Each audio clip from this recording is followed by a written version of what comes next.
So often in my daily life, I hear from people who say they wish they could read more. So whether you're 60 or you're 16, you can discover a love for reading.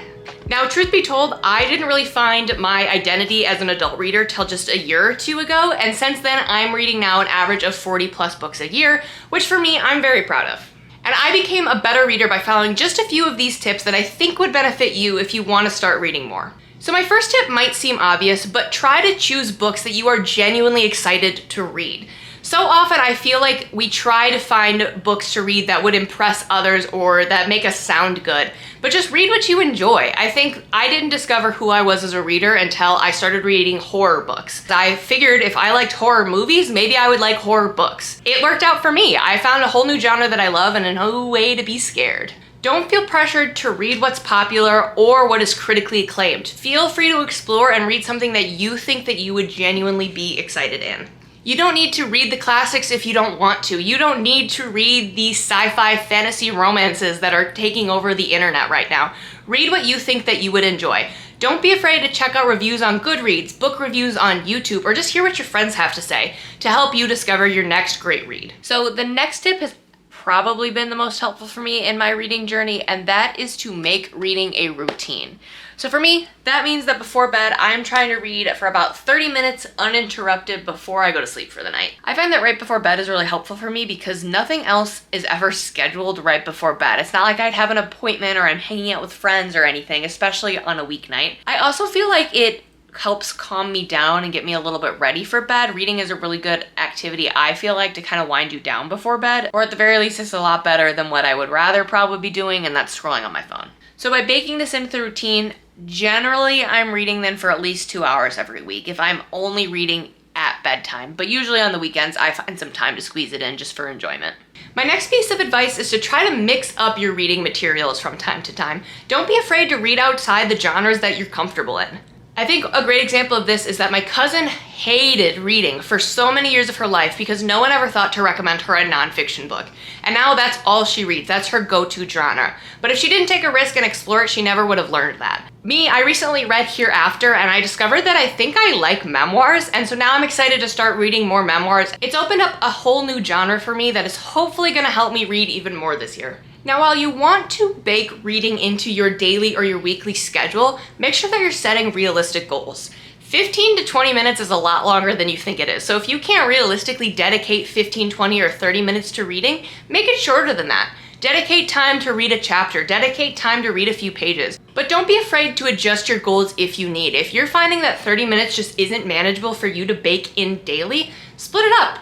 Setting and then meeting realistic reading goals will help you want to read more once you get that pleasure of being able to complete a goal that you set for yourself. All right, so my next step is to create a comfortable space to read in. Now, obviously I do not look like I'm in a very comfortable space, but that is because this project is under construction. But one day, this room, my home library, will be my comfortable space to read. But in the meantime, I am enjoying my sunroom. Of course, the weather's not exactly perfect in the Midwest for being out in the sunroom, but it'll do for now. It's also not totally set up for that. It's a lot more comfier then, and usually it's a lot nicer out here when the weather cooperates.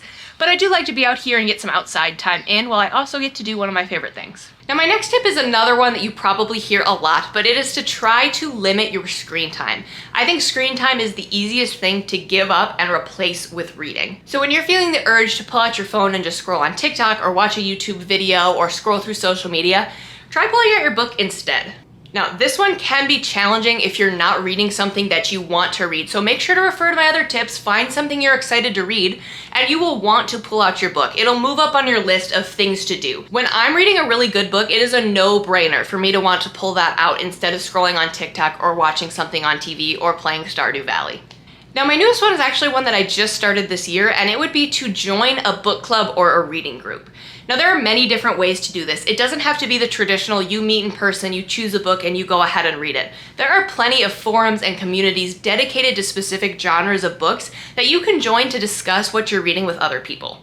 Joining a book club or a reading group has helped me in 3 ways. First, it makes sure that I'm committing to reading whatever I'm gonna read. When I know I have a book club meeting come up, there is extra pressure on me to make sure I get that book read.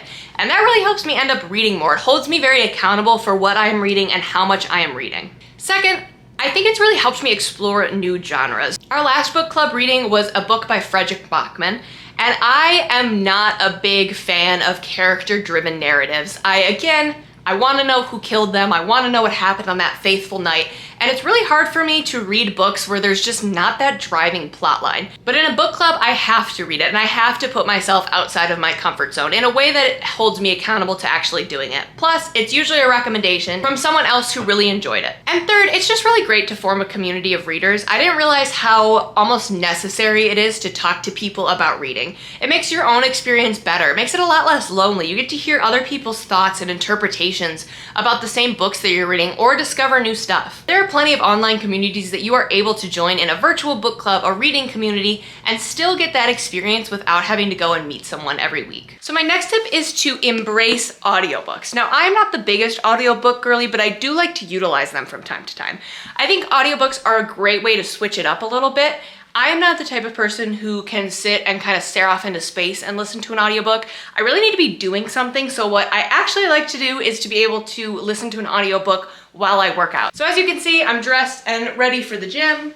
And what I like to do is to utilize both a physical copy and the audiobook version. Currently in the physical copy, I am on chapter 63, and so while I'm about to go to the gym, I'm gonna queue up chapter 63 on the audiobook, and throughout my workout, this is what I'm going to be using. For me, this is a great way to kind of double dip in my free time. I've been really struggling a lot lately with finding enough time for my hobbies in the day, especially after work, and listening to an audiobook, which I enjoy, is one of my hobbies. While working out, one of the things I feel like I have to do, has been really beneficial for me, and it's made the experience of working out a lot better. Especially since I don't really like to work out, so the audiobook kind of takes my mind off of thinking about how awful it is to be exercising right now. The audiobook is kind of a form of escapism for me. Now, how much I'm able to listen to as I work out kind of depends. Audiobooks are a lot slower than being able to read it yourself, so I do listen at a slower pace than what I can read. But yesterday I got through about 3 chapters or so in my last workout, which translated to about 30 minutes of the audiobook or about 20 pages in the actual text. And then the last one is do not pressure yourself to read. If you are not enjoying the book you are reading, do not be afraid to DNF it. You do not have to finish a book that you are not enjoying. This kind of goes back to an earlier point, but your reading journey is for you. You do not have to read what everyone else is reading or what's expected of a reader. Find what you want to read and stick with it. The goal is to cultivate your own journey at your own pace, and that is going to look different for absolutely everybody. Thank you guys so much for watching. I hope that these tips help you start your reading journey this year. Let me know in the comments below what you would say to someone who's looking to read more. What advice would you give them? I'll see you next time.